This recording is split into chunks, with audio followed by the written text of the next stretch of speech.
Buenos días, Dios le bendiga. Quien les habla, Deidi Ortega, del Ministerio Casa de Bendición. Como cada domingo en este canal traemos la revelación de Dios a través de su bendita palabra. Si no te has suscrito, hazlo tocando la campanita que aparece en pantalla. En el mes de noviembre se celebra la familia.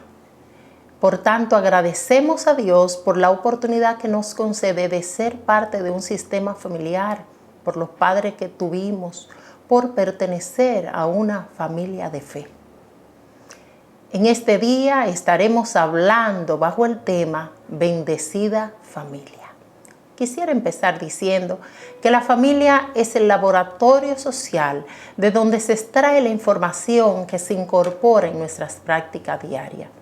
Cada individuo tiene una identidad y funciones diferenciadas, posee un perfil que le identifica dependiendo de la posición del orden de nacimiento, la cohorte o periodo histórico al que pertenece, las circunstancias que dieron lugar a su nacimiento y algunos aspectos que son inherentes a la persona. También el padre y la madre que tuvimos y el contexto social donde ese niño se desarrolló y muchos otros aspectos que podríamos estar mencionando. Entonces, una persona que nació en tiempos de guerra es posible que tengan diferencias marcadas de una persona que nació en tiempos de paz, aunque pertenezcan al mismo sistema familiar. O ese niño que nació en tiempo de precariedad del otro que nació en tiempo de abundancia. O los niños que nacieron en tiempo de pandemia, con papá y mamá en casa, dándole las atenciones y cuidados que requería en esa etapa de desarrollo, y el mismo hermano que nació en otros tiempos, con padres ocupados, fuera de casa, podrían tener una diferencia muy marcada. Entonces, ya sea por circunstancias individuales, conyugales o sociales, pueden haber favorecido o limitado la armonía de la familia en un momento determinado. Cada persona es única dentro del sistema familiar y esas diferencias individuales nos dan un sello puesto por Dios. Por tanto, no podemos pretender que los padres sean todos iguales, que las madres seamos todas iguales, que los hijos se comporten de la misma forma, que tengan los mismos gustos, que piensen igual, que sus capacidades sean iguales, que traigan las mismas calificaciones de la escuela. Entonces, yo diría, no seríamos humanos, sino que seríamos máquinas creadas por la mente humana y no ideadas y creadas por Dios. Entonces, cada familia tiene su propia composición y la misma puede variar por circunstancia, por decisiones de los miembros de ese sistema. De dicha composición o configuración surgen los tipos de familia. Hay un ideal de familia que cada persona tiene. Sin embargo, a mi consideración, la familia ideal es un mito. ¿Por qué es un mito? Porque los seres humanos somos imperfectos. No hay familias perfectas. Formamos familia entre personas criadas en diferentes sistemas familiares, con costumbre, con estilo de crianza diferente, con creencias distintas, entre otros aspectos que pudiéramos estar resaltando.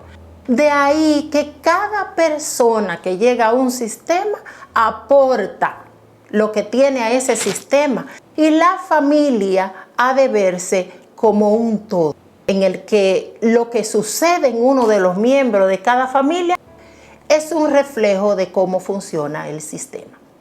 Cada una de las partes de ese sistema está relacionada de tal forma con las demás que un cambio en una de esas desencadena un cambio en toda y cada una de las demás. Y por tanto, en el sistema, es el sistema un todo. Entonces, una crisis en la pareja podría desencadenar enfermedad o somatización, podría desencadenar indisciplina, crisis emocional en los hijos. De ahí que esa persona que presenta un síntoma podría ser la alarma de que algo en el sistema no está bien. La estabilidad o el estado de equilibrio de la familia y su tendencia a mantenerse en ese estado estable, los elementos de regulación permitirán el crecimiento y la diferenciación de su miembro. Una familia no puede permanecer con las mismas reglas y la misma dinámica toda la vida. A medida que los hijos van creciendo, hay modificaciones que deben realizarse. La rigidez excesiva, la falta de flexibilidad es nociva para la estabilidad. Cuando surge una crisis en la familia producto de esta, se debe evitar que una temperatura elevada innecesaria se dé en la familia. Y si surge, la familia debe volver a su funcionamiento cotidiano de equilibrio. Si el sistema se desequilibra por una situación nueva, el hijo se fue de casa, la hija declaró algo que no se esperaba, surgió una situación en la pareja, una tragedia, cuando mamá se enferma y la hermana mayor tiene que esforzarse por tratar a sus hermanos como usualmente hacía mamá. Patrones de interacción ayudarán a la familia a mantenerse en ella, ese sentimiento de estabilidad e identidad ante las tensiones de la vida normal. Los sistemas familiares son descritos entonces como funcionales cuando un proceso sirve para promover el saludable crecimiento de los miembros de la familia, y son disfuncionales en el grado que retarden el desarrollo de los mismos y crean síntomas en uno o más de ellos. La familia es un sistema abierto, estable, gobernado por reglas y con límites que van desde rígidos, padres inflexibles que imponen normas rigurosas, hasta los más difusos donde cada uno hace lo que quiere, con una historia inmerso en un suprasistema sociedad y compuesto por su sistema. En la familia, los individuos que la componen pertenecen a varios subsistemas, a la vez en los que aprenden y desarrollan habilidades bien diferenciadas. Podemos mencionar el subsistema conyugal, formado por la pareja. Ahí comienza la familia y lleva implícita tarea de complementariedad, de acomodación mutua, en los que cada miembro debe adaptarse para formar una identidad en pareja, un nosotros que va más allá del tú y del yo. Dos personas que la forman como un ser vivo que teje su propia historia. Posee funciones específicas, vitales para el funcionamiento de la familia, como son el brindarse apoyo y seguridad, mostrarse afecto, tener relaciones sexuales satisfactorias.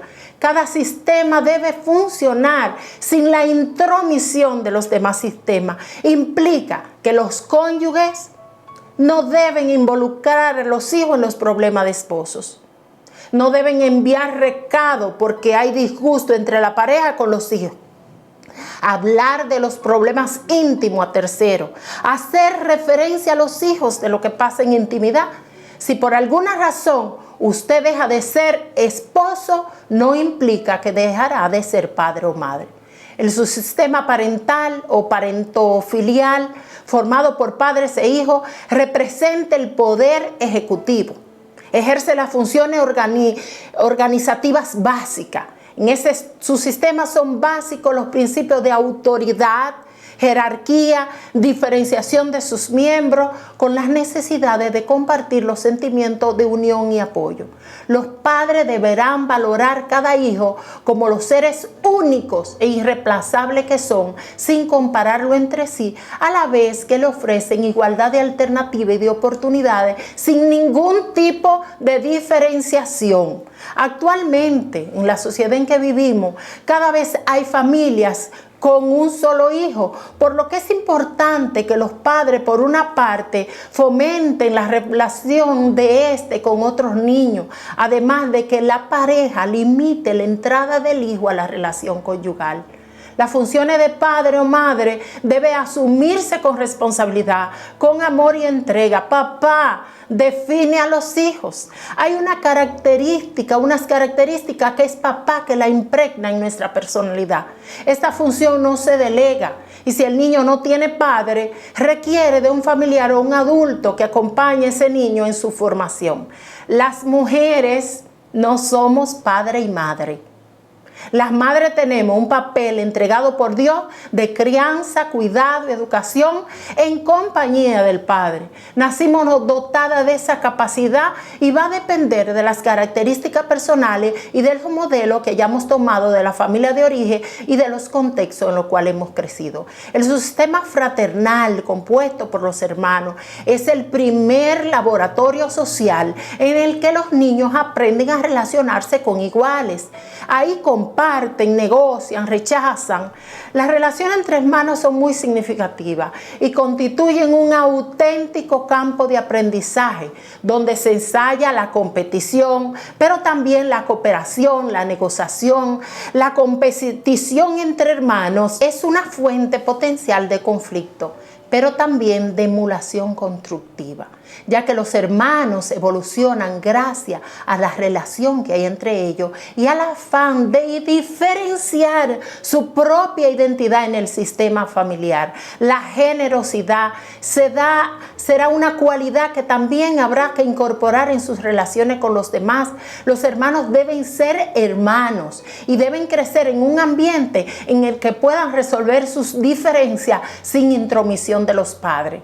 Este es un subsistema el cual es accidentado en muchos casos por los padres y su tendencia a proteger al enfermo, a él es el más pequeño, a él es el débil, y a olvidar ese que a su consideración es el más fuerte entre los hermanos.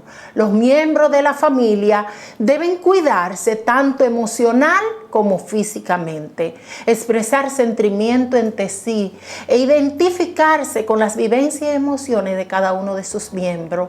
El contacto físico, los afectos entre los miembros de familia, el contacto sexual entre los cónyuges y la comunicación adecuada entre ellos es determinante. Jeremías, en el capítulo 1, versículo 5 de la versión Dios habla hoy, dice la palabra, el Señor llama a Jeremías y en el verso 5 expresa: antes de darte la vida ya te había yo escogido, antes de que naciera ya te había yo apartado, te había destinado a ser profeta de las naciones. Interesante. Es una afirmación de Dios a un hombre y que es aplicable a mi vida, es aplicable a tu vida, es aplicable a cada persona y a cada miembro de la familia en particular. Cada persona ha de tener su propia historia. Y en el libro de Dios estaban escritas todas las cosas referentes a nosotros sin faltar un solo detalle. Hay una historia escrita de cada persona que compone el sistema familiar al que tú perteneces. En el Salmo 139, versículo 16, el salmista expresa: mi embrión vieron tus ojos. Y en tu libro estaban escritas todas aquellas cosas que fueron luego formadas sin faltar una de ellas.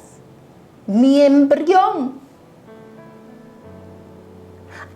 Antes de yo ser ya una persona totalmente formada, el embrión, donde se unieron ese espermatozoide y ese óvulo, ya vieron los ojos de Dios. O sea, desde antes ya Dios nos conocía y había escrito en su libro esa historia que mencioné antes. Quizás has sentido que la ruta histórica de tu vida ha tomado un curso imprevisto o no deseado. Que el curso de la historia de tu familia se ha tergiversado. Posiblemente no es Dios quien haya cambiado el curso de la historia, sino nosotros que nos hemos apartado, que nos hemos desviado por otra ruta y hemos cortado el camino de la historia y debemos retomar la historia que Dios escribió para nosotros. Porque Dios tiene un perfecto conocimiento de todas las cosas que acontecen bajo el sol. Dios sabe lo que está sucediendo. Él conoce tus pensamientos y emociones. Dios conoce nuestras intenciones, nuestros deseos, antes de que sean expresados en palabra. Todo lo que somos está expuesto ante su presencia y su conocimiento. Somos bendecidos sobre esta tierra como sus hijos, como miembros de su familia, y gozamos de su paternidad. Él nos ha escogido como hijos. Somos nosotros los que podemos impedir el propósito de Dios para nuestras familias. Somos nosotros los que podemos impedir el propósito que Dios tiene individualmente para nosotros y hacer que esa historia tome otro curso. Dios nos ha dado la capacidad de tomar decisiones. Respetará nuestras decisiones. Respetará nuestro libre albedrío. Nosotros determinamos nuestro destino. Tenemos delante de nosotros la vida y la muerte, la bendición y la maldición. Y es y será siempre nuestra decisión. ¿Qué sucede con mi familia en este momento? ¿En qué posición está mi familia? ¿Cuál es la situación de su sistema conyugal? ¿Cuál es la situación de su sistema parental? ¿Cuál es la situación entre los hermanos? ¿Cómo está la relación de mi familia con la familia de origen? La familia de donde yo vine, la familia de donde procede la pareja. ¿Qué sucede con la tercera generación? Y el Señor en un momento habla a Abraham en su palabra y le da una bendición interesante a Abraham. Y esa bendición también me pertenece a mí, te pertenece a ti. Y en Génesis capítulo 12, versículo 3, dice la palabra: bendeciré a los que te bendijeren y a los que te maldijeren maldeciré. Y serán benditas en ti todas las familias de la tierra. Entonces, esa misma palabra la podemos encontrar en el libro de Gálatas, donde el libro de Gálatas explica cómo esa bendición de Abraham llega a nosotros a través de su Hijo Jesucristo. Nosotros tenemos la bendición de Dios porque el Hijo de Dios vino a darnos vida, a que eso que había llegado a nosotros se hiciera manifiesto también a los gentiles. A los suyos vino, los suyos no les recibieron, pero a los que recibieron, a los que creen en su nombre, le dio el derecho de ser llamados hijos de Dios. Y somos parte de la familia de Dios, somos parte de los hijos a través de la bendición de Abraham por medio de Jesucristo. Entonces tu familia es bendecida. Tu familia ha de heredar las abundancias de las riquezas del reino de Dios. Tu familia ha de heredar la estabilidad. Tu familia ha de heredar el equilibrio. Tu familia ha de heredar también bendiciones materiales. Debemos romper con las maldiciones que durante años han arrastrado a las familias. Que consideras y dices, pero ¿qué es lo que sucede con mi familia? Tanto tiempo atravesando por valles de sombra. Y yo quiero decirte que la bendición de Jesucristo es tuya también. Solo tienes que venir delante de la presencia de Dios y decirle: yo te acepto como mi Señor y mi Salvador. O yo hago una nueva negociación contigo, Dios. Y yo quebranto toda opresión, yo quebranto todo yugo, yo rompo todo aquello que me separa de ti. Y te recibo con mi familia, porque yo quiero que tu bendición sea manifiesta en mi vida y en mis generaciones. Tu familia es bendecida por Dios. Gracias, Señor, por tus palabras. Gracias por cada persona que está escuchando este mensaje. Los bendigo en tu nombre y declaro que la bendición de Abraham a través de Jesucristo se hace evidente en el día de hoy a través de generaciones. En el nombre de Jesús. Amén.